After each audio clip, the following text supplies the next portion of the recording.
بسم اللہ الرحمن الرحیم نحمدک یا اللہ ونصلی ونسلم علیک یا رسول اللہ اما بعد اللہم صلی علی سیدنا و مولانا محمد معدن الجود والکرم وآلہ الکرام وصحبہ العظام وبارک وسلم۔ السلام علیکم ورحمۃ اللہ تعالی وبرکاتہ۔ سیرت مصطفیٰ کا آج یہ 12واں درس ہے الحمدللہ تعالی۔ بہت احباب نے اس درس کو سنا اور اپنے دوست و احباب تک اس کو پہنچایا بھی، اللہ تعالیٰ انہیں اس کا ثواب عطا فرمائے۔ تو آج کا یہ درس 12واں درس ہے۔ اللہ تبارک و تعالی نبی کریم صلی اللہ علیہ وسلم کی سیرت طیبہ کو ہمیں اپنانے کی توفیق عطا فرمائے۔ صلی اللہ علی نبی الامی وآلہ صلی اللہ علیہ وسلم، صلاۃ و سلام علیک یا رسول اللہ صلی اللہ تعالی علیہ وآلہ وسلم۔ حضرت ابو بکر صدیق رضی اللہ عنہ نے بھی حبشہ کی طرف ہجرت کی، مگر جب آپ مقام برق الغماد میں پہنچے تو قبیلہ قارہ کا سردار مالک بن دغینہ راستے میں ملا اور دریافت کیا کہ کیوں اے ابو بکر کہاں چلے؟ آپ نے اہل مکہ کے مظالم کا تذکرہ فرماتے ہوئے کہا کہ اب میں اپنے وطن مکہ کو چھوڑ کر خدا کی لمبی چوڑی زمین میں پھرتا رہوں گا اور خدا کی عبادت کرتا رہوں گا۔ ابن دغینہ نے کہا کہ اے ابو بکر، آپ جیسا آدمی نہ شہر سے نکل سکتا ہے نہ نکالا جا سکتا ہے۔ آپ دوسروں کا بار اٹھاتے ہیں، مہمانان حرم کی مہمان نوازی کرتے ہیں، خود کما کما کر مفلسوں اور محتاجوں کی مالی امداد کرتے ہیں، حق کے کاموں میں سب کی امداد و اعانت کرتے ہیں۔ آپ میرے ساتھ مکہ واپس چلیے، میں آپ کو اپنی پناہ میں لیتا ہوں۔ ابن دغینہ آپ کو زبردستی مکہ واپس لایا اور تمام کفار مکہ سے کہہ دیا کہ میں نے ابو بکر کو اپنی پناہ میں لے لیا ہے، لہٰذا خبردار کوئی ان کو نہ ستائے۔ کفار مکہ نے کہا کہ ہم کو اس شرط پر منظور ہے کہ ابو بکر اپنے گھر کے اندر چھپ کر قرآن پڑھیں تاکہ ہماری عورتوں اور بچوں کے کان میں قرآن کی آواز نہ پہنچے۔ ابن دغینہ نے کفار کی شرط کو منظور کر لیا اور حضرت ابو بکر رضی اللہ عنہ چند دنوں تک اپنے گھر کے اندر قرآن پڑھتے رہے، مگر حضرت ابو بکر رضی اللہ عنہ کے جذبہ اسلامی اور جوش ایمانی نے یہ گوارا نہیں کیا کہ معبودان باطل لات و عزا کی عبادت تو علی الاعلان ہو اور معبود برحق اللہ تعالیٰ کی عبادت گھر کے اندر چھپ کر کی جائے۔ چنانچہ آپ نے گھر کے باہر اپنے صحن میں ایک مسجد بنا لی اور اس مسجد میں علی الاعلان نمازوں میں بلند آواز سے قرآن پڑھنے لگے، اور کفار مکہ کی عورتیں اور بچے بھیڑ لگا کر قرآن سننے لگے۔ یہ منظر دیکھ کر کفار مکہ نے ابن دغینہ کو مکہ بلایا اور شکایت کی کہ ابو بکر گھر کے باہر قرآن پڑھتے ہیں، جس کو سننے کے لیے ان کے گرد ہماری عورتوں اور بچوں کا میلہ لگ جاتا ہے، اس سے ہم کو بڑی تکلیف ہوتی ہے، لہٰذا تم ان سے کہہ دو کہ یا تو وہ گھر میں قرآن پڑھیں ورنہ تم اپنی پناہ کی ذمہ داری سے دستبردار ہو جاؤ۔ چنانچہ ابن دغینہ نے حضرت ابو بکر صدیق رضی اللہ عنہ سے کہا کہ اے ابو بکر، آپ گھر کے اندر چھپ کر قرآن پڑھیں ورنہ میں اپنی پناہ سے کنارہ کش ہو جاؤں گا۔ اس کے بعد کفار مکہ آپ کو ستائیں گے تو میں اس کا ذمہ دار نہیں ہوں گا۔ یہ سن کر حضرت ابو بکر صدیق رضی اللہ عنہ نے فرمایا کہ اے ابن دغینہ، تم اپنی پناہ کی ذمہ داری سے الگ ہو جاؤ، مجھے اللہ تعالیٰ کی پناہ کافی ہے اور میں اس کی مرضی پر راضی برضا ہوں۔ اعلان نبوت کے 6 سال حضرت حمزہ اور حضرت عمر رضی اللہ عنہما 2 ایسی ہستیاں دامن اسلام میں آ گئیں جن سے اسلام اور مسلمانوں کے جاہ و جلال اور ان کی عزت و اقبال کا پرچم بہت ہی سربلند ہو گیا۔ حضور صلی اللہ علیہ وسلم کے چچاؤں میں حضرت حمزہ کو آپ سے بڑی والہانہ محبت تھی، اور وہ صرف 3 سال حضور صلی اللہ علیہ وسلم سے عمر میں زیادہ تھے، اور چونکہ انہوں نے بھی حضرت سویبہ کا دودھ پیا تھا، اس لیے حضور صلی اللہ علیہ وسلم کے رضائی بھائی بھی تھے۔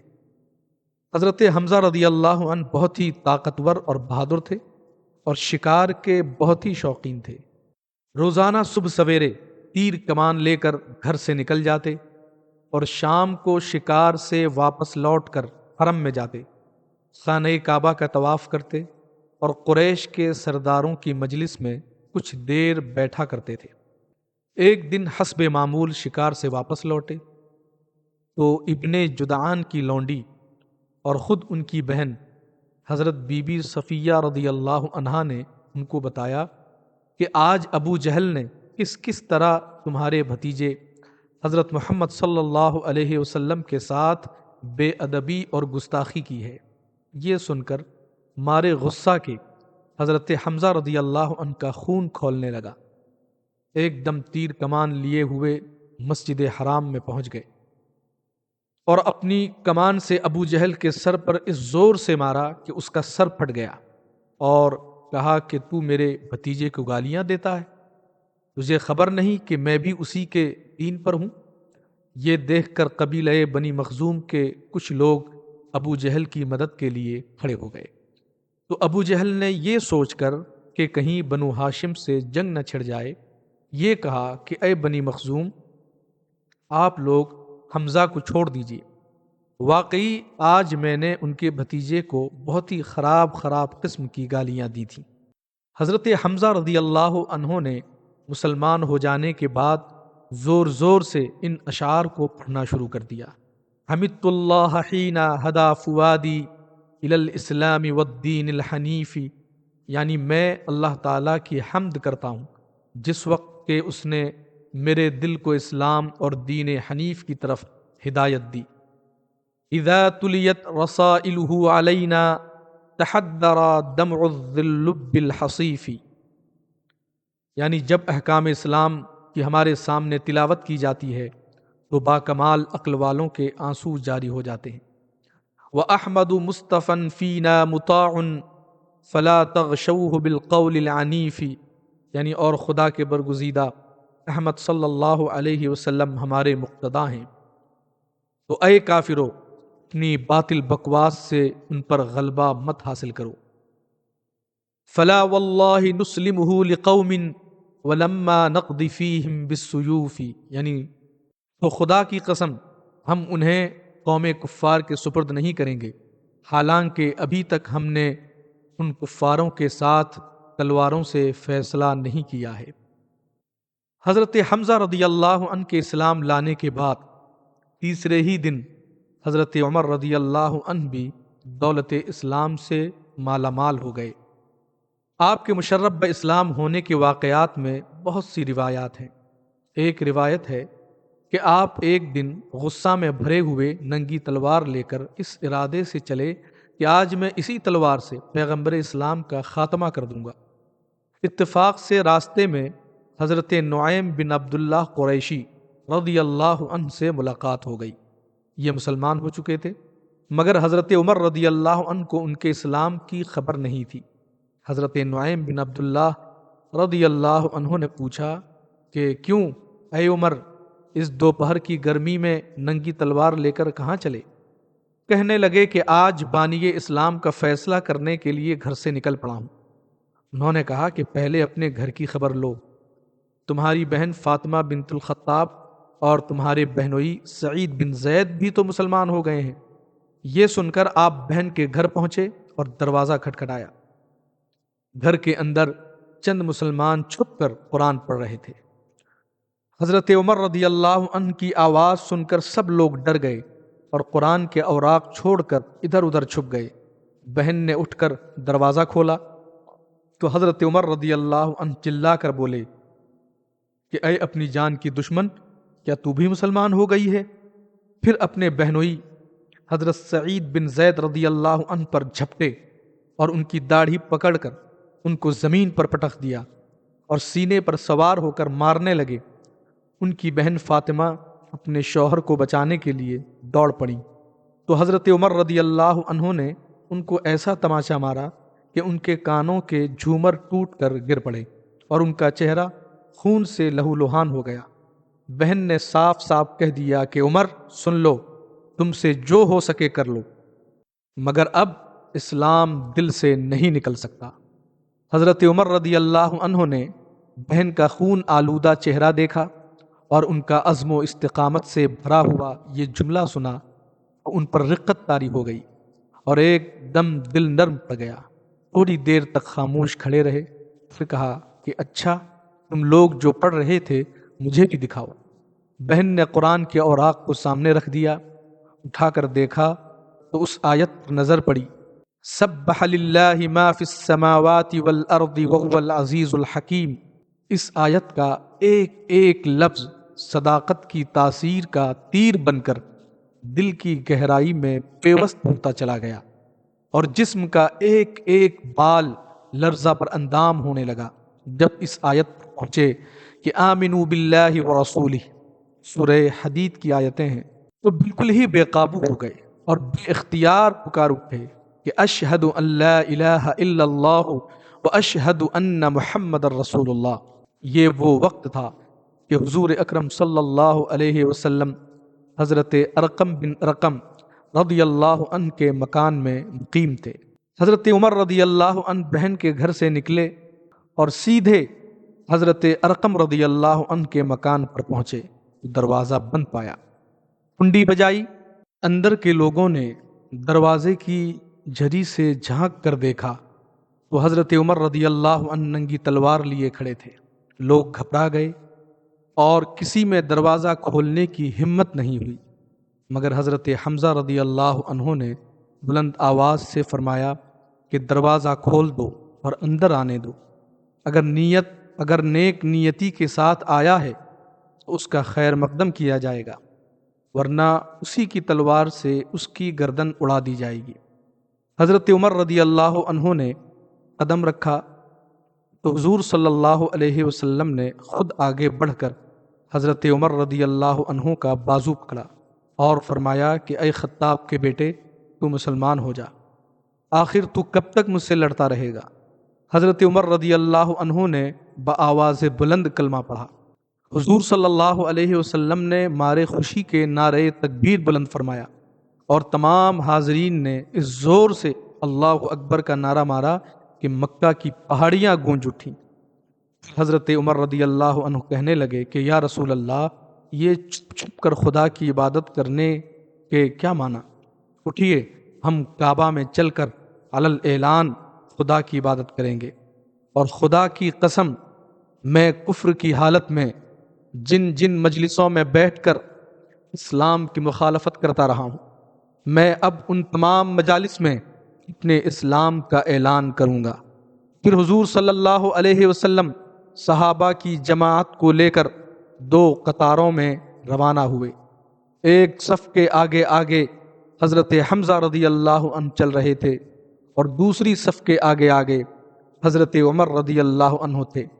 اس شان سے مسجد حرام میں داخل ہوئے اور نماز ادا کی، اور حضرت عمر رضی اللہ عنہ نے حرم کعبہ میں مشرکین کے سامنے اپنے اسلام کا اعلان کیا۔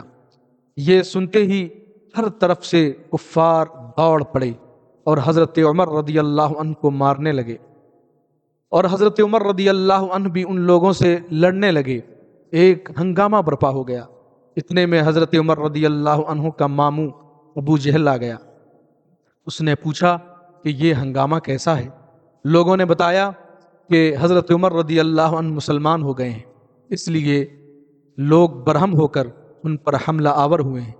یہ سن کر ابو جہل نے حتیم کعبہ میں کھڑے ہو کر اپنی آستین سے اشارہ کر کے اعلان کر دیا کہ میں نے اپنے بھانجے عمر کو پناہ دی۔ ابو جہل کا یہ اعلان سن کر سب لوگ ہٹ گئے۔ حضرت عمر رضی اللہ عنہ کا بیان ہے کہ اسلام لانے کے بعد میں ہمیشہ کفار کو مارتا اور ان کی مار کھاتا رہا، یہاں تک کہ اللہ تعالیٰ نے اسلام کو غالب فرما دیا۔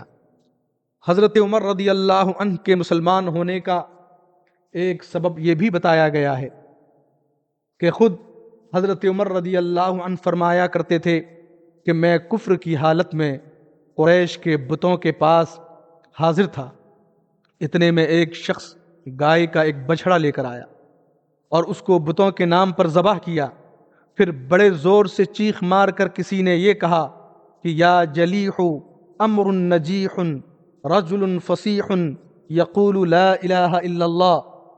یہ آواز سن کر سب لوگ وہاں سے بھاگ کھڑے ہوئے، لیکن میں نے یہ عزم کر لیا کہ میں اس آواز دینے والے کی تحقیق کیے بغیر ہرگز یہاں سے نہیں ٹلوں گا۔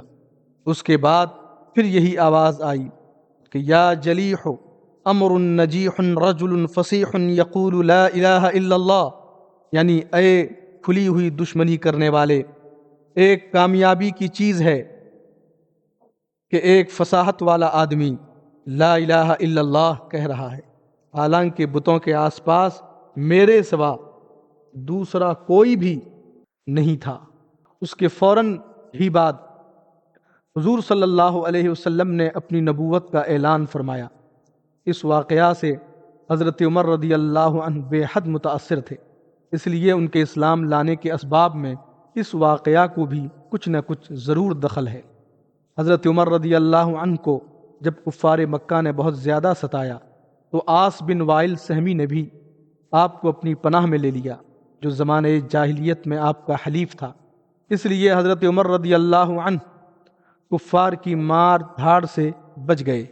اللہ تبارک و تعالی کی بارگاہ میں التجا ہے کہ اللہ تبارک و تعالی دین پر ہمیں ثابت قدمی عطا فرمائے، بزرگان دین کے نقش قدم پر چلائے، سنت مصطفیٰ صلی اللہ تعالی علیہ وآلہ وسلم پر عمل کرنے والا بنائے۔